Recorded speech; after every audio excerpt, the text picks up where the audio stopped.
Happy Fly Friday.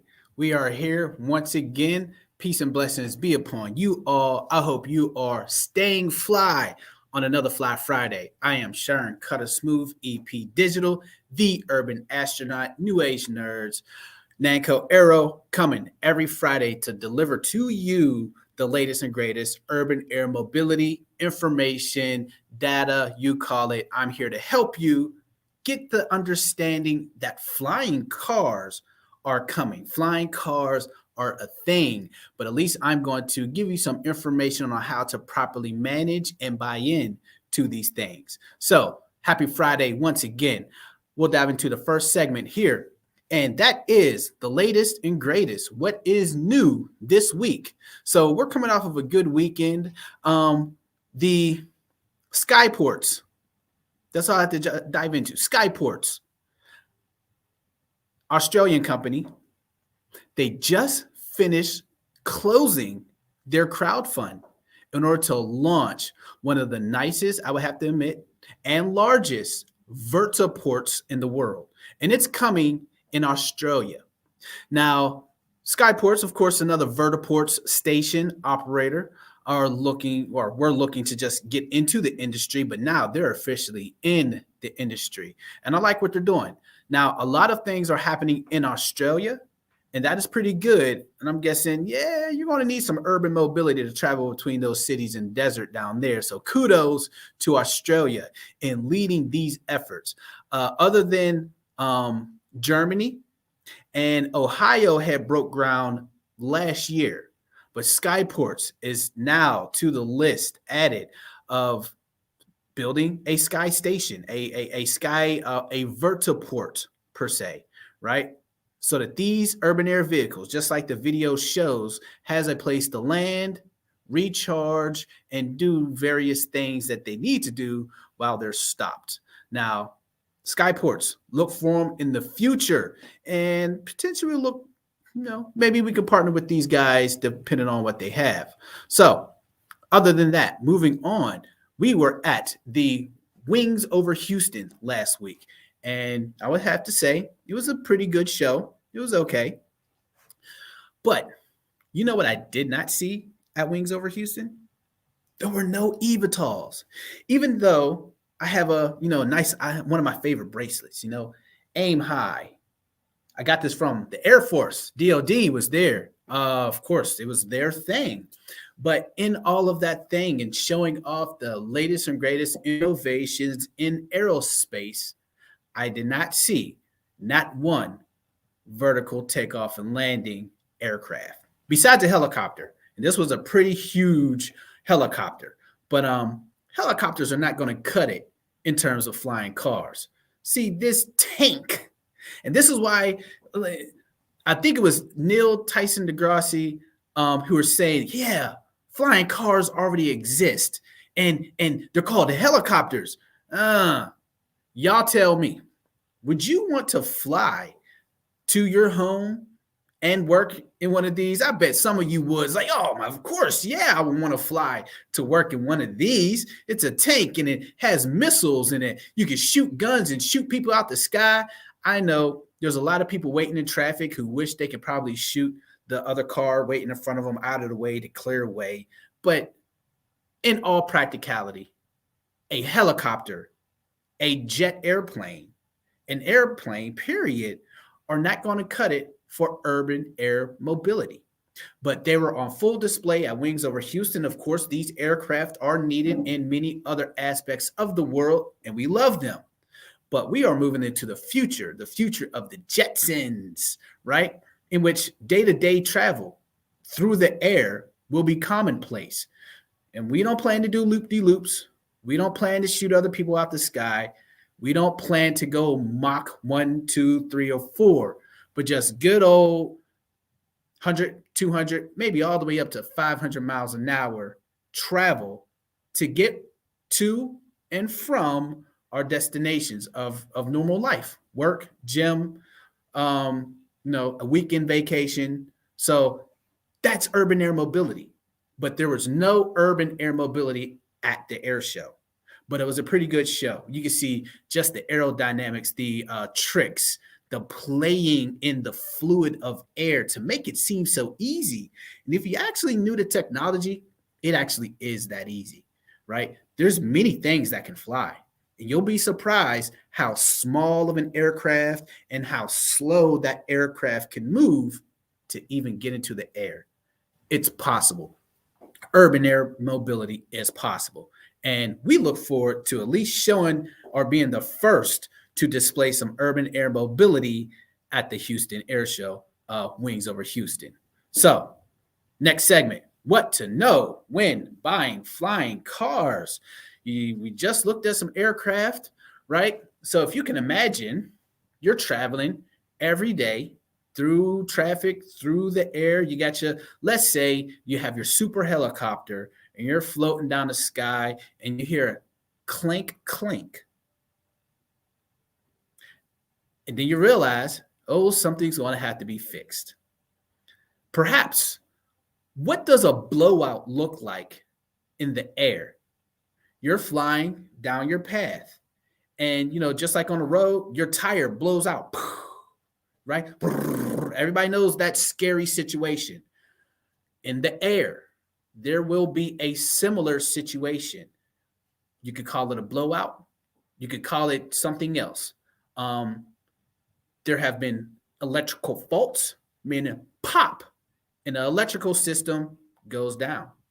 Or, like in a potential case, boom, and your propellers have broken off, right? Or at least one of them is. I don't think you would have all four tires blow out, so all of the propellers wouldn't blow out at the same time, but all it takes is just one. Now, you're going to be in an emergency situation. Now, pending you survive, and you should, and if you're a developer, you need to think about how to mitigate, any mishaps in the sky, any breakings in the sky, right? To get those passengers to the ground safely. But once they're down to the ground safely, now what? How do you repair these new urban air vehicles? And excuse me as if I don't have any repair videos of an urban air vehicle, because to be honest, they don't really exist yet. And a lot of people who are making some haven't even gotten to the point of maintenance just yet. They're still brand new, still in development phase. But when it comes to aircraft, there is a bit of maintenance process. For most part, you'll see here like an airplane is broken. Now it's to the ground. It sits in a hangar. And a lot of those parts are custom made, or there may be a proprietary vendor that may have that specific part that may take weeks for you to get. It's almost like having a foreign vehicle. So now, if that air vehicle is your everyday vehicle, it will be out for a while. And that will be an inconvenience. Now, when it comes to buying these flying cars, you will have to put maintenance into perspective in terms of choosing which flying cars that you will like. Now, some companies will have traditional propellers. Some companies will have some new stuff. I have not seen the same two eVTOLs, right? Some slightly, some close, some similar, but not the same. Meaning the maintenance and the parts and the stuff that goes into those vehicles will all be different. If you can imagine, if you had ever purchased a custom vehicle, right, or something custom, and you need a replacement part, oh, it is a pain in the behind to get that replacement part. Like, how do you get that? A company will have to implement some nice little system on how to replicate their parts in a timely manner to get you back in the air safely. But even when doing that, how does one know or guarantee that those parts quality control will be good? So now it has to go from the fabricator to your vehicle, needs to be tested and approved, right? in order for it to go back into your vehicle. Now, that's a nice little tricky process that has not been ironed out just yet. So take note.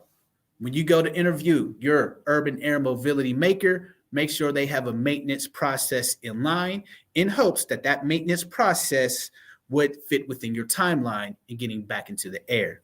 Nice little talk there, what to know when buying flying cars. And the next segment is, well, who is flying now? Oh, goody, because there is another company I've been keeping an eye on for a while. I guess it's crazy because I'm in the Ion, the building, the Ion, but I've been keeping my eyes on a new company for a while, and it's called Cyclone Tech.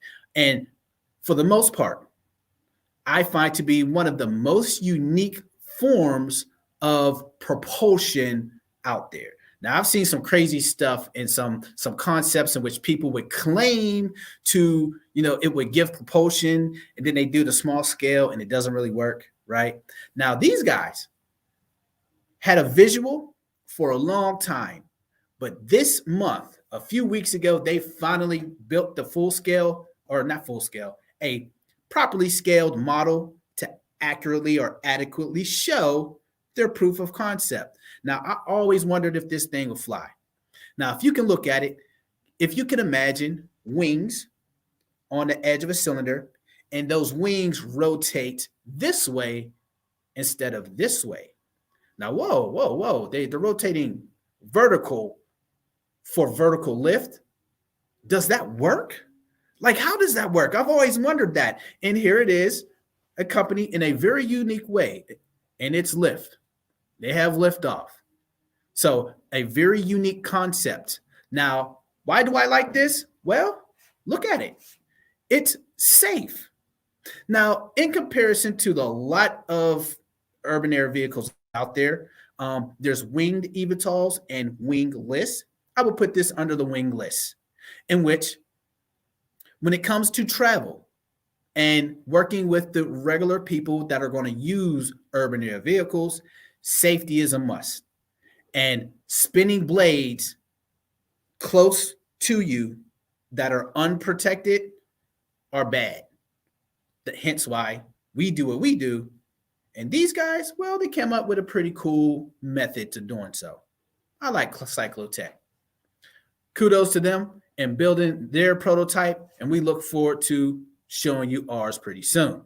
And within that, how much they can lift, who knows? Whether they can get a true person on board, we will find out more later. And that leads us to what is next. Well, we are going to be displaying our stuff, our small scale prototypes in a week and a half at the Drones and Robotics Energy Summit. We will put the dates, look out on our website for that information. So you could come by or check us out live. We will put this stuff up live to keep everybody up to date on to what we are doing with our simulator. Got a lot of interest in the simulator, and our drone. Got a lot of interest in the drone as well. So we're going to put it on full on display, have some fun with it in a few weeks, and we're going to go from there. And of course, during that time, we'll probably see some more companies display their prototypes. It seems as if urban air mobility is a thing, and a lot of people who had ideas are now going to be demoing their ideas. And that is something that's very big coming up next. Look forward to a lot of maiden flights, first flights, as well as some new concepts coming out, some new partnerships, and the good old game of urban air mobility will continue to grow. So look out for us. If you have any questions on how you think this urban air mobility industry will work, if you have any questions about how our vehicle, will operate, ask. I look forward to your questions. Ask me anything about the urban air mobility. And we believe in sky freedom, flying cars for all, moving all about with equity and efficiency and safety. And that's our time. Fly Friday. Peace be upon you all. Stay fly, people. I'm gone.